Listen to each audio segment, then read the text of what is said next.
And welcome to My Favorite Murder. That's Georgia Hardstark. That's Karen Kilgariff. And we're about to podcast for you. Watch this. This is like, we have to think of something to say after welcome every week. And we're doing it. Every week for 10 years. Almost 10 fucking years. 10 years. 10 years. 10. So here's what I came up with for Georgia for this week. Okay. I started the sentence. How did I say it? You said, I'm going to, right? I'm going to get. That's right. You said, I'm going to get. And then you said, I'm going to save it for the podcast. And yes. In my wildest dreams, I can't imagine. Top 3. I'm going to get another tattoo. Is that what it was? Another fish tattoo. A second fish. A second salmon tattoo. But this one is 5 times the size of the first one. I'm going to get, what could it be? I'm going to get ready to walk out of here. Yeah, storm out. It's the best storm out is when you warn people 7 minutes in advance that you're going to angrily stand up and walk out. And you're waiting until you're being recorded. Yes, exactly. There's as many witnesses as possible. What could the last one be? I'm going to get more dogs. Oh, I am. Are you? But I mean, that's not what it was. Okay. And it's going to be so disappointing. Oh, no, what is it? When you play games like this, you can't help but set yourself up to be like, I'm going to have to get a bunch of Kleenex because my nose has started randomly all of a sudden running. What? When I have no allergies. That's not the way I live my life. No, all of a sudden it's menopause. Do you know? It's the single stream of just something coming out of your nose. You're like, what the hell? And then that what it is? Dab, dab, dab. Is that a thing too? Yes. Can we just blame everything on menopause now? That would be I kind of do already. Our but nose is going to start running? It's the thing we used to talk about during the show where you're like, I have to have Kleenex because all of a sudden my nose will just run. And I'm like, okay. Oh. Okay. And then like some point this weekend, I was just sitting outside, literally like sipping a Diet Coke. And it was like, my God. Onto my lip. I was not ready. Well, welcome to the fucking tissue world. Tissue club. It sucks. It's annoying. Although my allergies are much better. I've been taking these drops. You can get like allergy drops made. They test you and then they like give you these drops. Fascinating stuff for a true crime podcast. What the people, they want to hear about compounding pharmacies on this podcast. What they want to tune into. I always think of in the beginning of these when we're talking stupid shit like this of the girl who's playing it for her sister or her mom being like, well, just wait, it gets better. It's not always like this. Yeah, let me fast forward. Let me fast forward. Are you telling me that people aren't gripped by my story of I'm about to get ... And my guesses that mean nothing to nobody? None of this means anything to anybody. None of it means anything to anyone, and that's what we're here for. And that's the lesson of 10 years of podcasting. Hey. I'm going to be in Ireland when this gets posted. What part? Dublin. Hell yeah. And then we're going to Edinburgh, which I'm a little nervous about because the Fringe Fest is going on, and it looks like every street like person, that's not the right word, every like street performer is just up in your face the whole time. Yes, but it's Ireland, so that's true. They're more low key. Okay. The Irish up in your face. No, they're not. They're Scottish. Oh, that's right. Oh, sorry. I was thinking about when I went to the Galway. Oh. You're talking Fringe Fest. I was thinking of the Galway Arts Festival. Oh, okay. No, that sounds great. Your vacation is my vacation. This world. I'm going to the same my world. Places. Edinburgh is one of the greatest cities there is. Yeah, I'm really excited. Have you not been? Have you been before? I went as a broke 25-year-old with my friends who were doing a festival tour all over Europe. And so I just like bummed along with them. Yes. So I didn't have any money for anything. We were there for like 24 hours. So now I'm going back all fresh. We're going to see Oasis on Vince's 50th birthday. Yes. So excited. This is it. Are you going to throw your beer cup full of pee? Remember that moment? No, they always, oh my God. Beer, that's the thing. Thank God that doesn't happen in My Favorite Murder live shows. Well, we don't. I mean, not anything's possible. Wow, that's a great 50th birthday. Yeah. That'll be very fun. Yeah. But then there's all the witchy things that you can do in Edinburgh. Yeah, like castle-y things and witchy things. Okay. Yeah, a lot of tours and I mean, there's just the oldest of cultures. I feel like I have to say that someone's going to be living at my house while we're gone so no one breaks in. Okay. Is that what? Marty's on duty? Yeah, that's what 10 years of this podcast will do to you, is you get so paranoid. People should know, though, I have pets, so clearly someone's going to be staying there, you know? Like, it goes without Mimi saying. is going to be watching the house. Or Mimi. And angrily watching the house. She is. She'll scratch her fucking eyes out. Be careful of Mimi. All right. Anything else exciting going on? I mean, that's a great, exciting trip to take. No, I mean, we're just planning for our live shows. It feels like it's coming up so fast. It is coming up fast. Go to myfavoritemurder.com/live to get tickets, please. That's right. And we do want to thank everybody for all of your excitement. We announced and you showed up and you've bought tickets and we were scared that maybe you wouldn't and you really did. Yeah. So thank you so much. There are a couple tickets left though. Pasadena, San Diego, Salt Lake City, I think still have a couple. So go to myfavoritemurder.com/live and get what is now available at the airing of this podcast. I'm picking out so many dresses. You guys are gonna. I'm picking out dresses that I looked at and I'm like, Karen's dad would say, "What the hell is she wearing?"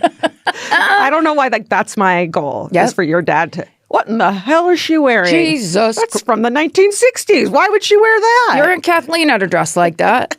Yes, that's a great idea. Yeah, I'm always dressing for the opposite, whereas like I don't want to hear it. Don't comment on my clothes. Don't want to hear it. But I have to say, I was doing some shopping this weekend. It's so great to have an excuse like that where it's like, I have to go to the mall. Yeah. And I did try something on that I loved and it didn't have pockets. And I was like, this just doesn't even make sense anymore for women of today. Yeah. You better put pockets in your dresses. I bought a pair of pajama shorts recently and they didn't have pockets. Come on. Like where am I going to put that little Apple remote? I'm not going to be in bed the whole time. I'm going to be walking around. Walking around with the Apple remote in your pocket. That's right. So and I go, where did I put that? Yes. Shit. It's gone forever. Where did I put my headphones? Yeah, so we're preparing too. Are you prepared for this tour? Prepared. Please come and don't throw your pee. Please don't pull an Oasis audience on us. Oh, that was legendary. Highlights, let's do it. Would you like to live deliciously? Well, now you can with ad-free episodes of My Favorite Murder. You get that and so much more when you join our fan cult. So you get exclusive audio, video content, you get merch discounts, you get access to the private Discord page where all the other fan cult members are chatting it up. Get in there. Yeah, they're talking about meeting up before the shows, live shows. So get in there if you're going alone and you want to like have a drink with some murderinos beforehand. Yeah. Boom, get in the Discord. So if you want to be in the fan cult and you haven't joined yet, head to fancult.supercast.com and join it now. Thank you for doing that. Yes. All right, well, this is a solo episode because That's right. it's summer, it's vacation, the live shows are coming up. So you tell me a story. That's right. It's my chance to shine. There was a very famous movie very recently about these murders that I'm going to tell you about. We begin today in Osage County, Oklahoma, home to the Osage Nation. Holy shit. This wasn't always the Osage Nation's home in the 1870s. After having already been pushed out of their ancestral lands in what are now Missouri and Arkansas, the Osage are then forced to relocate from Kansas to eastern Oklahoma on land that white authorities have deemed worthless for farming. Mm-hmm.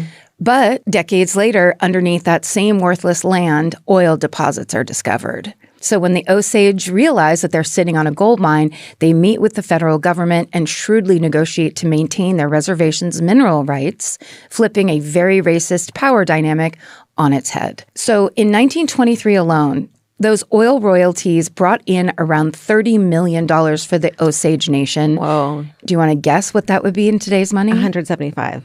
$480 million. Shit. Yes. And that's in 1 year. The person who did the accounting, the fucking white man who did the accounting, is like, just send them there. Yes. Fired. Well, because, exactly. They're like, this is not our colonial plan where we're trying to oppress these people. Right. How the Osage decide to handle it is they pool that money and then they divide it equally among the 2,229 people listed on the official Osage tribal roll. Wow. Everybody gets a cut. Damn. And there's more than enough to go around. That is fair. Yes. And so each person's share become known as their head rights. And we'll refer to head rights kind of for the rest of the story. Okay. So by the 1910s and into the 20s, the Osage were said to be the wealthiest people per capita in the entire world. Oh my God. Like, that's amazing. Yes. But of course, with that money came an increase in tribal member deaths. Between 1907 and 1923, it's estimated that members of the Osage Nation died at about 1.5 the national rate. Okay. And many of these deaths were suspicious. But as grieving families fought for accountability and justice, they were often dismissed by the white authorities. No shock there. Writer Dennis McAuliffe Jr. is an Osage tribal member who learned that his own grandmother's 1920s murder was covered up as well. Holy shit. And he writes, quote, deliberate poisonings were chalked up to drinking bad liquor. Shootings got labeled as suicides. Autopsies were often skipped, burials rushed, and death certificates falsified. Wow. Then in the early 20s in Osage County, driven by the persistence of the Osage people, one of the FBI's very first major homicide cases is going to be investigated. And decades later, it will serve as the subject of David Grant's best-selling book, Killers of the Flower Moon, which was then adapted into Martin Scorsese's 2023 Oscar-winning film. This is the story of the Osage oil murders. Wow, this is an epic. Right? This is, yeah, good job. Because when we're doing solos, we still want to give the people what they want. Definitely, yeah. You want a little bit of a showstopper. Right? Right. Jazz hands all around of talking about what is essentially almost like it typifies a true crime story in the most government signed on worst way, horrifying way possible. Yeah, like, people say that the government's not after you. And it's like, well, here's a story where they literally are after you. Entirely kind of like, say government, say, your town, whatever it is, where it's so much worse than you can even begin to imagine. So we begin today with the Osage family that play key figures in this FBI investigation and whose experiences serve as the backbone for the book Killers of the Flower Moon. The patriarch of this household is Nakaisewa, who prefers his Osage name, but many people call him Jimmy. Again, colonialism. So he passes away before much of our story takes place, and his widow is named Lizzie Q, and they have 4 daughters together that are born in the 1880s and early 1890s. The oldest daughter is Anna, then there's Molly, followed by Minnie and Rita. And we spend most of our time in this story with Molly, who in Scorsese's movie is played by Lily Gladstone. Yes, amazingly. And she earned lots of awards for that portrayal, and she became the first Native American woman ever to be nominated for an Academy Award for Best Actress. Wow. And she won the Golden Globe for the same category. Amazing. So lots of firsts and groundbreaking kind of glass ceiling breaking took place during that, which is amazing. And also just the fact that getting this story to the general public is the kind of history that we all need to learn. So Molly's family experiences this huge transformation of Osage County firsthand. They lived in the abject poverty after being pushed out of Kansas and forced by the government to assimilate into mainstream American culture, which meant that they had to either abandon or hide their Osage identities, customs, traditions, or else food and funds would be withheld. Jesus. Then when Molly's around 10 and her sisters being close in age to her are also close to that age, that's when the oil's discovered.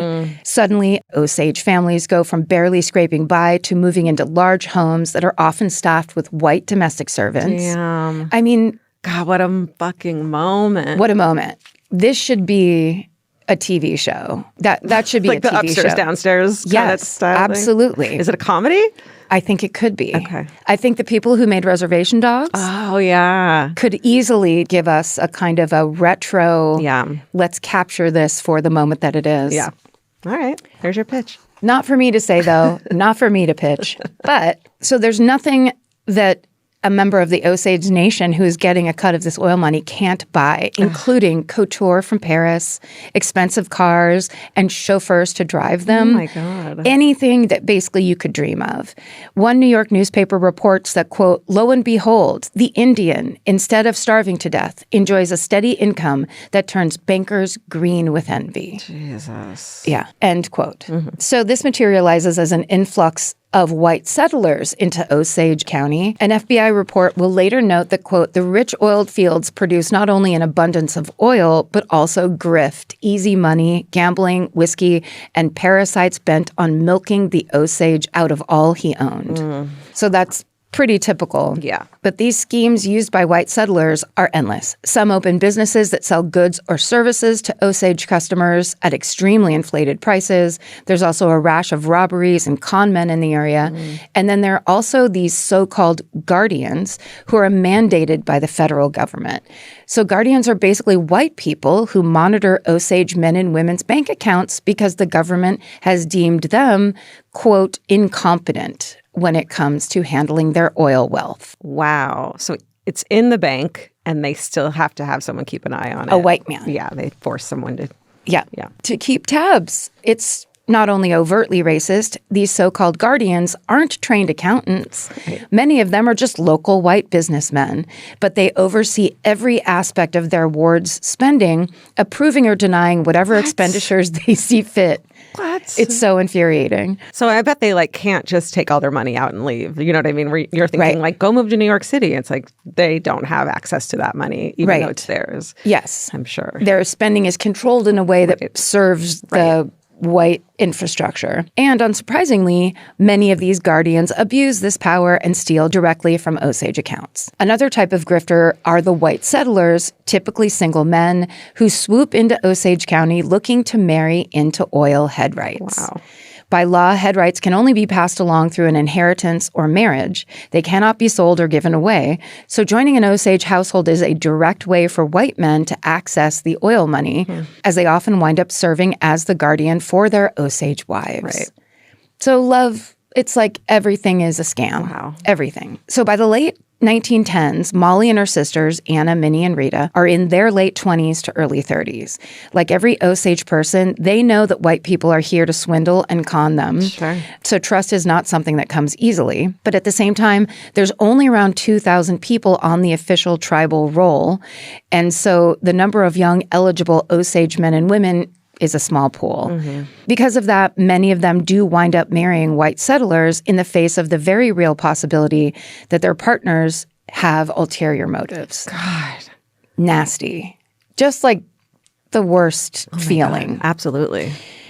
It's like, I'm going to hold out and wait for the biggest sociopath who is the most convincing to basically be like, no, but I really love you. But this time it's real. Even though, look around. Oh my God, how terrifying. Horrible. So in 1917, when Molly's around 30 years old, she meets a World War I vet named Ernest Burkhart. He is in his mid-20s and he's new to town. So at first, Molly's not so sure about Ernest. He's a good-looking guy.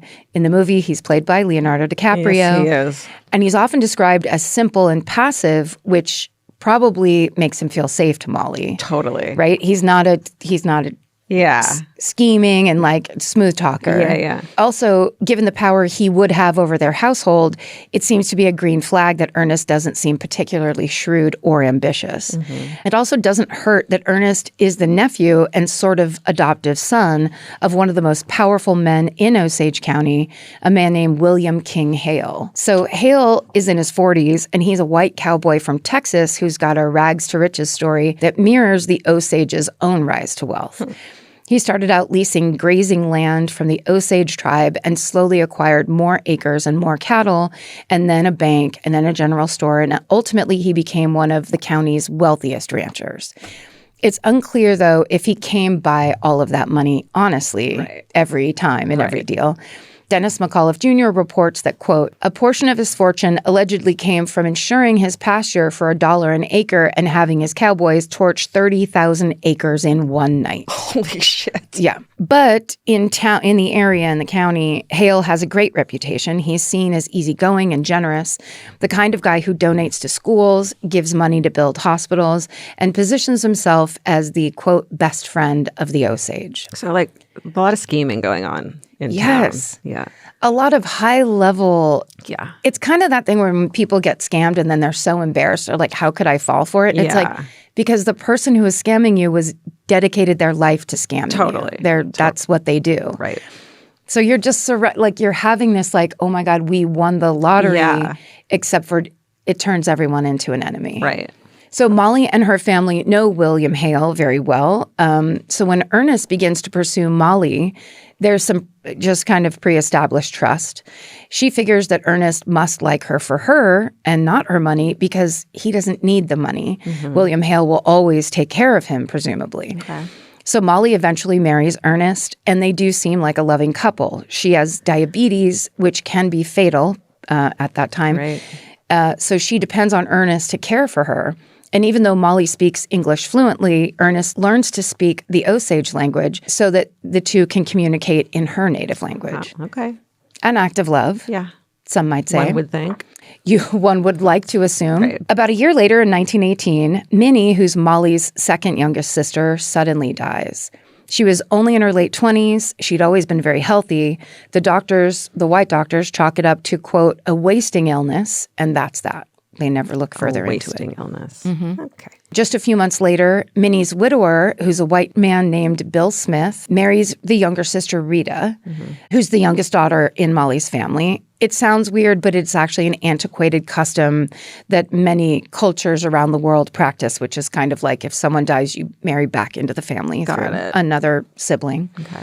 So Minnie's head rights are now split between their mother, Lizzie, and Minnie's widower, Bill. And now Bill also has claim to Rita's head rights. 3 years later, it's 1921. Molly and Ernest now have two small children, and Molly's mother, Lizzie, has moved into their house. But Molly's oldest sister, Anna, is struggling. She's recently divorced a white settler named Oda Brown, and her sisters have noticed that she's been drinking a lot lately. And then in May of that year, Anna goes to visit Molly and Ernest, and she gets a ride home from Ernest's brother, Brian, who she's actually gone on a few dates with. After that, Anna vanishes. Her family members don't hear from her for several days, which is extremely out of character for her. A week later, squirrel hunters find the body of 36-year-old Anna dumped in an Osage County ravine. Oh, God. She's been shot twice in the head. And even though there are no exit wounds, the white doctors who perform her autopsy can't seem to find the bullets in her skull. God, like her last moments realizing that it was all a scam. They've been betrayed. Her sister's husband, who's about to go back to her, is fucking... Sister's husband's brother got it. Okay. is one away. But still, you're totally right, where it's like all of a sudden... It all is a plot. Yeah. Like, this is the confirmation you can't tell anybody. Yeah. Horrifying. So those bullets could be critical evidence, but of course they just simply, quote unquote, can't find them. On the same day that Anna's body is found, a second body is found under some brush near the town of Pawhuska, which is also in Osage County. The victim here is male, but like Anna, he is Osage. He's wealthy. He's in his 30s, and he's been shot twice in the head. There's a letter addressed to a Charles Whitehorn in his pocket, and that's how authorities identify him. So these two murders send shockwaves through the Osage Nation. And the expectation, of course, is that both deaths will be properly investigated and the perpetrators will be brought to justice. But despite a few people being brought in for questioning, including Anna's ex-husband and Ernest's brother, Brian, the man who drove Anna home the night she went missing, no one is charged in either case. And police don't even determine whether or not the murders are connected. Right. 2 bullets each. Yep. And maybe they're not connected. Same exact day. same MO, same day. Right. Yeah. In July of 1921, about 2 months after those bodies are found, the inquiry into Anna's death is officially closed with the determination that she was murdered, quote, at the hands of parties unknown. Jesus. That's just as far as it's going to go. Close the case. Yeah. Cold case closed. This is the same verdict reached in the Charles Whitehorn investigation. So with the white authorities failing to take real action, the victims' loved ones are forced to investigate themselves. So that is the advantage of this oil boon, is that now instead of being put in this place of like having to beg people, they can hire private investigators. So that's what they do. Both families hire private investigators, and they soon uncover a bombshell. It turns out that Anna was pregnant at the time of her murder. Oh, shit. No one knows who the father might be. So now the families post rewards for any information that could help solve the cases, with Molly's family offering $2,000, which is $35,000 in today's money. Yeah. They also enlist William Hale's help, who talks to his buddies down at the police station, and at the DA's office. That's the head guy around town. Yeah. So he is he's like, I'm going to, he just is like, I'm friendly. He's like, I'm friends to the Osage people. He's also basically saying, I'm going to pull some strings, being the uncle, the kind of, or Zat's uncle of Ernest. Yeah. Around the same time, Molly's mother, Lizzie, gets very sick and dies. Lizzie did have some underlying medical issues, and some people wonder if the grief of losing 2 daughters within just a couple of years was just too much for her to handle. But Molly, Rita, and Rita's husband, Bill, share a nagging suspicion that there is more to that story, but no doctors are interested in investigating Lizzie's cause of death any further. Right. So meanwhile, Lizzie owns several valuable head rights. She has her own, she has her late husband's, and then she has the partial ones she inherited back from both Minnie and Anna. So now following her death, these head rights will be divided between 2 households, Molly and Ernest's and Rita and Bill's. Okay. This is a lot of money. Yeah. Molly and Rita have now lost 2 sisters and their mother, all in close succession, and they are deeply in grief. But Rita's husband, Bill, is becoming very vocal about his belief that their family is systematically being murdered. Oh, my God, how scary. Yeah. He even takes it upon himself to investigate the murders alongside the private investigators they've hired. But he always stops short of accusing anyone by name. Because he's not an idiot. They are surrounded. Right. Meanwhile, across the county, more members of the Osage Nation are dying under strange circumstances. In 1922, a 29-year-old champion steer roper named William Stepson picks up the phone at his home in the Osage County town of Fairfax, where he lives with his wife and 2 children, and he receives some sort of message that then prompts him to leave the house immediately. When he comes back later that night, he is very, very sick. He dies within hours of making it back home. So someone called and we're like, you got to get over here. And then something nefarious happened. Yeah. Okay. And he makes it back home just basically to die at home. Jesus. Many Osage immediately suspect William was poisoned that night. But beyond hiring private investigators and posting rewards, there are very few avenues to meaningfully investigate, as local police just refuse to acknowledge the possibility that it was a murder. A few months later, an Osage man in his 30s named Joe Bates starts, quote, frothing at the mouth after drinking whiskey he'd purchased from a stranger. He collapses and dies not long after, leaving behind a wife and 6 kids. The Osage Nation suspects yet another poisoning, but again, local officials decide not to investigate. So now the Osage Nation have completely lost faith in the local white-run institutions. They basically feel forced to take matters into their own hands. So about a month after Joe Bates's murder, tribal leaders enlist a white 55-year-old oil man named Barney McBride, whom the Osage trust and consider to be an ally, to head up to Washington, D.C. and lobby the federal government to send investigators to Osage County. But shortly after arriving in D.C., Barney is ambushed, stabbed to death, and dumped in an alleyway. Holy okay, that now you're like, we're not being paranoid. No one's being paranoid. They weren't being paranoid the first time, and now it's just like confirmation after confirmation. Oh, how terrifying. And the suspicious deaths continue. In January of 1923, the body of 40-year-old Henry Rowan, who is Molly and Rita's cousin, is found north of Fairfax in his car, slumped over the steering wheel, having been shot in the back of the head. This is another clear homicide, and the police do not meaningfully investigate it. Yikes. Months later, in June of 1923, an Osage man in his 40s named George Bigheart becomes very sick. He suspects he's been poisoned, and from his deathbed, he asks to see a 54-year-old white lawyer named W.W. Vaughn, who, like Barney McBride, is widely seen as a true Osage ally. And he shares with him what he claims is key information about the murders, along with a stack of incriminating documents. Okay. After George dies, W.W. Vaughn calls his wife, who has just given birth to their 10th child, oh my God, to tell her where he stashed some money in case anything happens to him. Because he knows. He then contacts the sheriff, saying he's on the way with evidence. Once he leaves that hospital, he vanishes. Yeah, that's got to be scary. That's got to be the scariest, to be that guy. Yeah. But he did it anyway. He sure did. You know what I mean? Like, he fucking did it anyway. He truly was acting on the Osage's behalf clearly. Yeah. A few days later, W.W. Vaughn's dead body is found near some railroad tracks, having clearly been thrown from a moving train. Jesus. Neither his nor George Bigheart's killers are ever found, nor are the documents that George gave Vaughn at the hospital. Yeah. Just gone. Yeah. Now it's spring of 1923, and the violence and lack of accountability are so extreme that many Osage believe that white officials, the cops, doctors, politicians, all of them, aren't just covering up their white friends' murders, they're actively participating in what is like a conspiracy to ostensibly steal their victims' fortunes. Yeah. There's a sense that any Osage person might be next. Wow. This fear is so intense that Rita and Bill move from the countryside into a more populated Fairfax neighborhood, hoping that being around other people will help keep them safer. Like a systematic execution of this whole... Of the whole family. Community and family, yeah. Molly and Ernest, who have just welcomed the third daughter named Anna, named after her aunt, they live just down the street. So one night in March of 1923, Molly and Ernest wake up to the sound of a massive bang.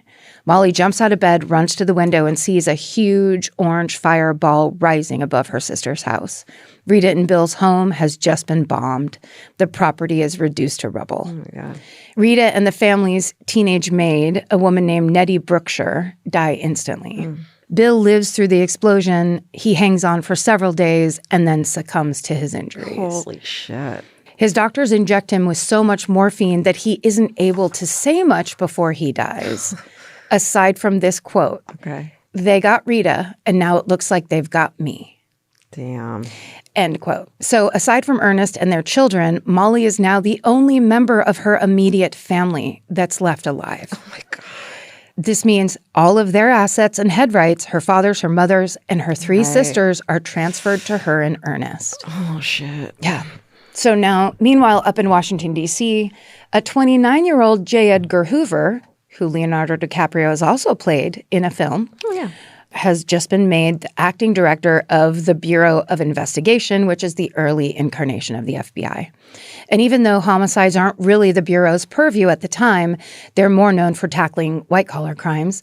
They've technically been working on the Osage case for a couple of years, even though it is a complete mess. So in 1925, Hoover sends a respected lawman named Thomas B. White to take over the Oklahoma field office and to shake up this investigation. Agent White is a 6-foot-tall Texan in his 40s with a no-nonsense, incorruptible reputation. He has a sterling background as a Texas Ranger and as a special agent for railroad companies. We've actually talked about this man before in episode 410, which was entitled The Bossy One, because he will eventually become a prison warden that gets taken hostage during the Leavenworth prison break of 1931. That's right. I remember that. Wow. Yeah. So that same guy, this is his younger years, he assembles a team of agents, including undercover operatives, to go into Osage County. But right away, they hit a wall of silence because people are very afraid to share what they do know or even what they suspect. Yeah, everyone could be the enemy. Yes, because if you aren't acting with the enemy, then you'll just get killed too. Totally.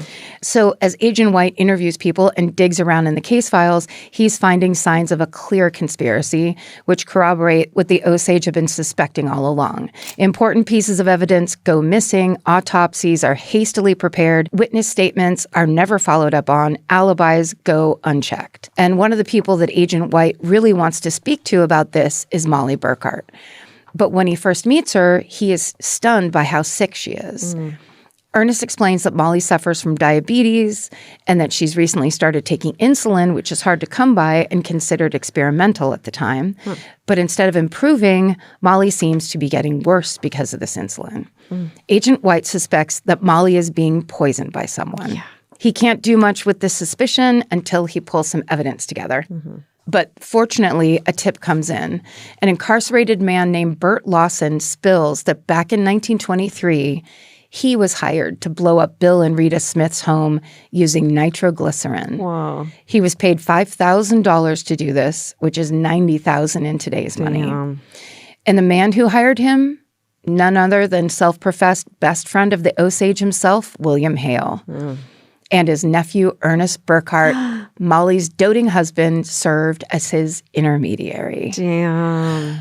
Agent White then learns that William Hale was the beneficiary of victim Henry Rowan's $25,000 life insurance policy, which is worth nearly $450,000 today, despite Henry leaving behind a wife and children. So for some reason, he's got a life insurance policy that names this dude and not his immediate family. Yeah. Not long before Henry's murder, Hale shopped around to different insurers before finding one that was willing to sign off on such a suspicious policy. An insurer will eventually claim he'd actually asked Hale if he was planning on killing Henry for the payout, and Hale reportedly said back, quote, "Oh God, I am. Hell yes." Okay, and then just sign here, sir. Like, what the fuck? Just sign here so I can go on my white way and never say a fucking word about it. Oh, my God. Ooh. On my white way. It's the new follow the yellow brick road. Please no. I don't. Every time we tell a story about the white way, it's not great. Gotta say. Yeah. Agent White theorizes that the motive here is obvious and straightforward. William Hale profited from Henry Rowan's death and stood to gain even more with the help of his compliant nephew, Ernest. Molly's mother and sister's estates and oil head rights funneled hundreds of thousands of dollars straight into Ernest's control and by proxy, William Hale's. Yeah. These estates are worth millions and millions in today's money. As the investigation closes in, people who Agent White believes are tied up in this conspiracy wind up dead. Many of these are white men suspected of working with Hale who were then silenced before they could talk, turn on him, or testify. Yeah. The 3 Ts. I threw the second T in because I wanted it to be 3. Agent White himself becomes a target. One of his relatives will later tell David Grant that, quote, once when he went to open his window, he found sticks of dynamite behind the curtain. Oh, no. Just by chance. It's like a fucking cartoon. Yeah. Looney Tunes cartoon. End quote. So White starts sleeping with a gun, and he keeps his head on a swivel anytime he's out in public, knowing that William Hale wants him dead and actually has enough power to make that happen in Osage County. For sure. Then Agent White starts meeting with Ernest Burkhart, who little by little starts talking. It all gets very complicated, but essentially, Ernest shares just enough to implicate one of William Hale's goons, who then in turn says just enough information about Hale and Ernest to implicate them. As the men slowly reveal more and more information, a tangled web of white settlers is exposed and taken into custody for the murders of Anna, Rita, Bill, the Smiths' maid Nettie Berkshire, and Henry Rowan. Wow. And the only reason Minnie and Lizzie's deaths are not part of this FBI investigation is because their cause of death remained unclear. Wow. Meanwhile, Molly has now become so sick that she's actually nearing death. So she's rushed to a hospital, and while she's there, her condition quickly improves. And that's how it's determined that her insulin injections were being laced with poison. Yeah. Those shots were being administered by the same white doctors known as the Shown brothers, who had, quote, treated her mother Lizzie before her death, injected Bill Smith with so much morphine following the blast that he couldn't speak, and determined her sister Minnie had died of a, quote, wasting illness. And suspiciously, the ones who couldn't find the fatal bullets in Anna's head during her autopsy. Shocking. So here's your conspiracy made real. Yeah. Horrifying. Damn. And of course, these doctors just happen to have a very chummy relationship with William Hale. So in 1926, the first trial in this case kicks off, but there will be many in the coming years as prosecutors unravel this conspiracy and work to convict William Hale, Ernest Burkhart, and their accomplices. The Tulsa Tribune describes the packed courtroom as filled with, quote, well-groomed businessmen and society women, as well as cowboys in broad-brimmed hats and Osage chiefs in bearded garb. It's very surprising that they even were brought to trial. I mean, I would suspect that they would just never get caught and never brought to justice, but yeah, it's pretty incredible. They get brought to justice, and then in this way where people get to show up. I mean, it's why they cut people off from money, because money is power. Yeah. Money is that voice that you get to hire in a lawyer that makes that real. Yeah. So Molly herself is there, and with Hale and Ernest both pleading not guilty, she seems to be standing by her husband, presumably because she can't fathom what he's being accused of, a conspiracy to this level. And because of her support of her husband, Molly is shut out by much of the Osage community. At the same time, she's shunned by the white people who blame her for William Hale's downfall. Molly is also enduring the horrific testimony about her beloved family members and their deaths. For example, in a particularly shocking twist, prosecutors reveal in court that her sister Anna had confided in close friends the identity of her unborn child's father. Oh, shit. She believed it was William Hale's baby. No. This is a married man, so if he did get Anna pregnant, presumably be because they had an affair, this suggests another possible motive for her murder. Yeah. Tragically, Molly and Ernest's youngest daughter, Anna, then dies of whooping cough around this time, and that seems to fundamentally shift something in Ernest Burkhart. He decides to rescind his not guilty plea and come clean. And he names Hale as the mastermind of this entire conspiracy, while duly admitting to facilitating the bombing at the Smith house and the shooting death of Henry Rowan. Wow. Ernest wasn't the guy who lit the fuse or pulled the trigger in either of those murders, but he found men willing to do it, and he made sure the jobs got done. And while Ernest's exact knowledge on the plan to kill Anna isn't clear, we do know that his brother Brian was directly implicated. A man named Kelsey Morrison eventually confesses, claiming that William Hale hired him to kill Anna.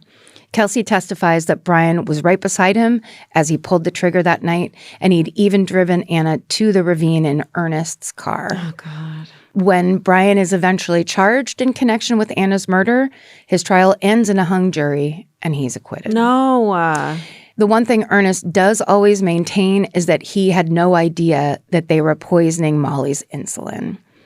And no one knows if that's true or not. Like you gotta suspect, right? Well, yes. I mean, like, if other people are dying of poison, then that you should have suspected it before you. Like, totally. I mean, yes. Yeah. If you were clear on that, that would have been something you would have been all over. Yeah. Regardless, Ernest admitting to everything shifts something in Molly, of course. She can no longer cling to the hope that he is somehow innocent. She files for a divorce and refuses to ever look at him again. Wow. I mean... Yeah, no, for sure. Yeah. But good for her. David Gran writes, quote, the betrayal of someone you thought was it's so heartbreaking. You loved. And that you had a family with. Yeah. And it's like, Bill was, her sister's husband, Bill was the real deal. Yeah. It's like, also, did he love the kids? Who the fuck? Right. You'll never know for sure. Right. Who were you this whole time? Yeah. Oh, I mean, he couldn't. Yeah. Could there be love if you're also then killing my mother, killing my sister? Like, that's not how love works. No. No. Is your love good enough? Oh, my God. David Gran writes that, quote, whenever her husband's name was mentioned, she recoiled in horror. In the end, some semblance of justice is served, which many Osage were not expecting. Both Ernest Burkhart and William Hale are sentenced to life in prison. Great. Of course, Hale serves just 21 years before being paroled in 1947, although he is barred from ever going back to Oklahoma. He dies quietly in an Arizona nursing home in 1962 at the age of 87. What's weird is when Hale goes to jail for this stint, he's sent to Leavenworth, and that's where Thomas White will soon become the warden. Wow. Okay. Agent White. So they overlap at that jail. Ernest Burkhart also gets parole, but it happens a bit earlier in 1937. He's arrested not long after that for robbing a house. Somehow he still receives a full pardon from the then Oklahoma governor in 1965. Ostensibly, a pardon? A pardon. Okay. Ostensibly because his confession helped put Hale and the others away. No. But the pardon does allow him to go back to Oklahoma. Ernest winds up moving into a trailer in Osage County that he shares with his brother Brian, and he dies there in 1986 at the age of 94 as a pariah. Wow. So it's not like he doesn't go back to life as he knew it in any way. Sad fucking loners who live out in a trailer together. And also, they belong. Yeah, whether he's a tool of his evil uncle or a part of the plan... this idea that you think you could go anywhere where people will be like, hey, you served your time for a betrayal to that level of your own wife. Yeah. And children. Of course, children. As for Molly Burkhart, she maintains a low profile for the rest of her life. We know she eventually remarries and that she dies young at the age of 50 in 1937 of an unspecified illness. Molly's death is not considered suspicious, except for maybe by me and you. Maybe coincidental that she dies the same year Ernest is paroled. Yeah, I thought that. Yeah. So Molly's 2 children and Ernest's 2 children inherit her estate. But at this point, by the time they inherit it, it's dwindled because of the Great Depression. Yeah. So it's nothing like it was before. Right. But this isn't the end of the story. Despite Agent Thomas White's commendable work in Oklahoma, this case does not conclude with the FBI swooping in and catching the bad guys, even though J. Edgar Hoover, ever the egotistical, power-hungry guy, was very eager to frame it that way. Hoover, like his agents and just about everyone in the Osage Nation, knew very well that there was a much larger, more insidious conspiracy going on here, and he chose to ignore it. But not before he billed the Osage Nation $20,000, the equivalent of $370,000 in today's money. For what? For the work his agents did on the William Hale case. Sorry. Yeah. This is not like a fucking cleaning service that came and cleaned. You don't get a charge. Yeah. FBI bill. Taxes, bro. Yeah. Oh, my God. And that is something that was not captured in the movie, but it's a point David Grann drives home in the book, The Killers of the Flower Moon. Basically, William Hale was not some homicidal mob boss behind every unsolved Osage County murder like J. Edgar Hoover wanted him to seem. Instead, he was one bagged actor of many who were all operating within a culture of complicity and violence geared at making white settlers richer at the expense of Osage members, nation members, and also at the expense of their neighbors, their friends, and even their family members, which is essentially colonialism. Right. As David Grann has put it, quote, "This is not a story about who did it. It's a story about who didn't do it." Damn. Ooh, that just gave me a weird Yeah. chill.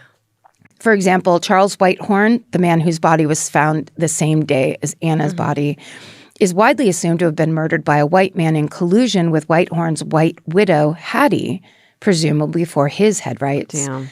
Hattie once even told investigators, quote, "If I tell you what happened, you will send me to the electric chair." Shit. The other suspicious deaths, the ones of William Stepson, Joe Bates, George Bighart, Barney McBride, and W.W. Vaughn, are never solved, but they are not thought to be directly tied to the William Hale conspiracy, which means they're just from their own either conspiracy of a different group or anyone else that these people were like exposed to with no protection from. Yeah, who had the same goal in mind as William Henry. Yeah. So in the mid-1920s, laws are finally passed that make it more difficult to transfer head rights to non-Osage people, even through marriage. But for many, this happens way too late. We will almost certainly never have a conclusive death toll for this period of time in Osage County. The most modest estimates put that number in the dozens, but a historian named Lewis Burns has said, quote, "I don't know of a single Osage family that didn't lose at least one family member because of head rights." Wow. Yeah. End quote. Today, the Osage Nation has a population of around 10,000 people. Many of them live outside of Oklahoma. And of course, the oil boom days are over, as are the big checks that came with it. But the ripple effects of this dark chapter are still widely felt among the Osage people. In Killers of the Flower Moon, David Grann interviews the great-grandson of Henry Rowan, who says that the murders are, quote, "still in the back of our minds. You just have it in the back of your head that you don't trust anybody." End quote. And that is the story of the Osage oil murders. Wow. I'm so glad the book was written about it because you'd never heard of it before. Yes. And it's a huge historical story. And it's the kind of thing I think that when we hear about that, when white people hear about that, it's like, oh, yeah, bad things happen. Yeah. We know that bad things happen. But it's like, no, we should actually talk about specific moment, how it happens so it doesn't happen anymore. Then the responsibility of people who are going to go in there and say, we are the police, we are the sheriff, we are the people who hold people accountable. Right. And how do you make it so that everyone is acting. Everyone's a bad actor. Yeah. On that side of the fence. There's no hope. It's gotta change. Good job. Thank you. That was an epic story. It was a big one. Maren McGlashan, one of the great researchers of our time. All right. Well, great job. Thank you so much. That's a solo episode. That's how it's done. Feels like a tripler. We hope your sister enjoyed this. We hope your mother takes you up on this and comes back. Right. We hope your road trip's going well. We promise we won't swear as much next time. That's right. And stay sexy. And don't get murdered. Goodbye.